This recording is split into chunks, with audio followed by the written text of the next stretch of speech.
আমাদের কার্যক্রমে যদি স্বৈরাচারী প্রবণতা থাকে, আমরা যদি জনগণকে সুশাসন না দিতে পারি, জনগণের অধিকার প্রতিষ্ঠা না করতে পারি, তাহলে মানুষের মধ্যে প্রশ্নবোধক চিহ্ন হবে এবং আমাদের অসচেতন মানুষের কেউ কেউ এই কথাও বলতে পারে আগেরটা ভালো ছিল।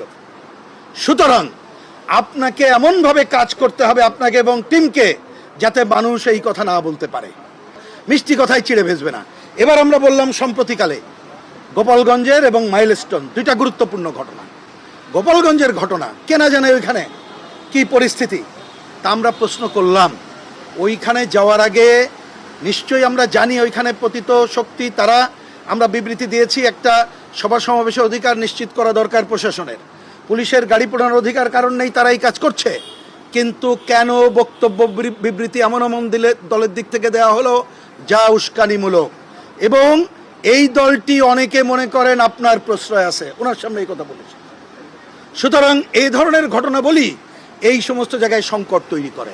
শুধু তাই না, পরবর্তীতে যে হত্যা হলো তার ময়না তদন্ত ছাড়া কেন তাদেরকে দাফন কাফন করা হলো, কেন দুইজন উপদেষ্টা যখন গেলেন, আমরা পত্রিকায় দেখলাম তারা অনেক কিছু করলেন কিন্তু ওই নিহত হদের বাড়ি গেলেন না।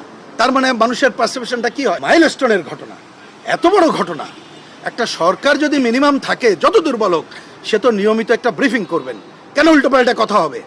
তারপরে কোমলমতি ছাত্ররা, তারা শিক্ষক অভিভাবক যখন বিক্ষোভ করে, কেন ন্যাক্কারজনকভাবে পুলিশি হামলা চলল? সুতরাং এই ঘটনাগুলো আপনাদের সম্পর্কে মোটেই পারসেপশন ভালো করছে না। তাতে করে মানুষ কিন্তু মনে করছে যে এটা সরকার চালাইতে পারছেন না। অনেক জায়গায় এইখানে এসে বলেন শুধুমাত্র পতিত শক্তির কথা। নিঃসন্দেহে পতিত শক্তি তারা তো নানা ধরনের সুযোগ নিতে চাইবে, কিন্তু আমরা এর মধ্যে অগণতান্ত্রিক শাসনে বেড়ে ওঠা অপশক্তি আছে, তাদের বিষয়ে সচেতন থাকতে হবে, তাদেরকে প্রশ্রয় দেওয়া চলবে না। যদি মনে হয় প্রশ্রয় দিচ্ছেন সংকট হবে। আর একটা পরিষ্কার করে বলেছি, আধিপত্যবাদী এবং সাম্রাজ্যবাদী শক্তি, ওনাকে কংক্রিট বলেছি, এই যে আমেরিকার সাথে যে অসম বাণিজ্য চুক্তি, এইখানে রাখাইনকে যে করিডোর দেওয়া, বন্দর দেওয়া, এইগুলো আধিপত্য এবং সাম্রাজ্যবাদের নিদর্শন। এইগুলো যদি আসে এবং আপনি যদি নীরব থাকেন বা প্রশ্রয় দেন, তাহলে কিন্তু অন্যরা সুযোগ পেয়ে যাবে।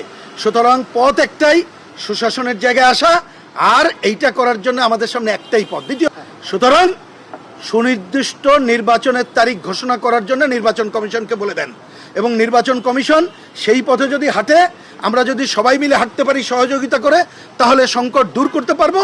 এবং আপনি কোনো দলের প্রতি আপনার মায়া মমতা বেশি এবং আপনার দল হিসাবে যদি চিহ্নিত হয়, তাহলে এই সংকট থাকবে। আশা করব যদি ওনারা পজিটিভ ভূমিকা নেয়,